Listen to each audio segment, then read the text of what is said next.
मूल रूप से जो हमारे संविधान थे वो 7 अधिकार हमें दिए गए थे।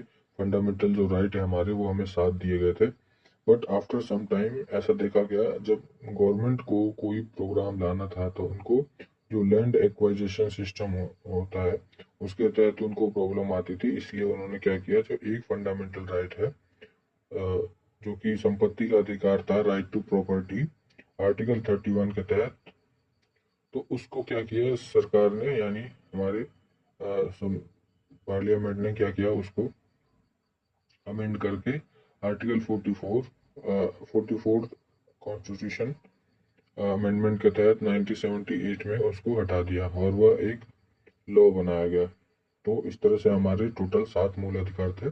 पहला जो था वो समता का अधिकार यानी समानता का अधिकार, right to equality, article number 14 से लेकर के 18 तक।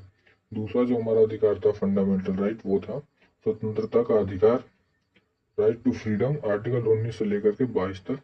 तीसरा था जो हमारा शोषण के विरुद्ध अधिकार, right to exploitation, against exploitation, article 23 से लेकर के 24 तक था।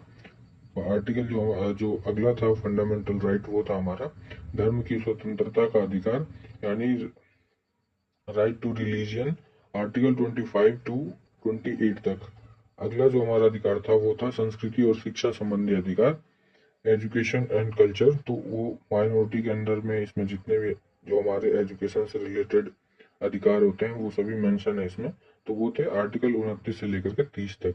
और जो संपत्ति का अधिकार था वो 31 का था, जिसे बाद में अमेंडमेंट के तहत 44वें अमेंडमेंट के तहत इसको क्या किया, सरकार ने हटा दिया। ओके, अभी जो हमारा जो 32वां था, 7वां संवैधानिक अधिकार, वो क्या था, संवैधानिक उपचारों का अधिकार, यानी जो जितने भी हमारे ये अभी तक अधिकार हैं 6 ऊपर, इन सभी को, इन सभी की सुरक्षा के लिए जो हमारा आर्टिकल 32 है उसमें मेंशन है। ओके, तो इस तरह से। और जो हमारा 44वां जो अमेंडमेंट था, संशोधन था, जिसके तहत जो हमारा छठा संपत्ति का अधिकार था फंडामेंटल राइट, उसको हटा के उसको कानूनी अधिकार बना दिया गया है। ओके, जो कि हमारे संविधान के भाग भाग 12 और अनुच्छेद 300 क में सम्मिलित किया गया है। ओके,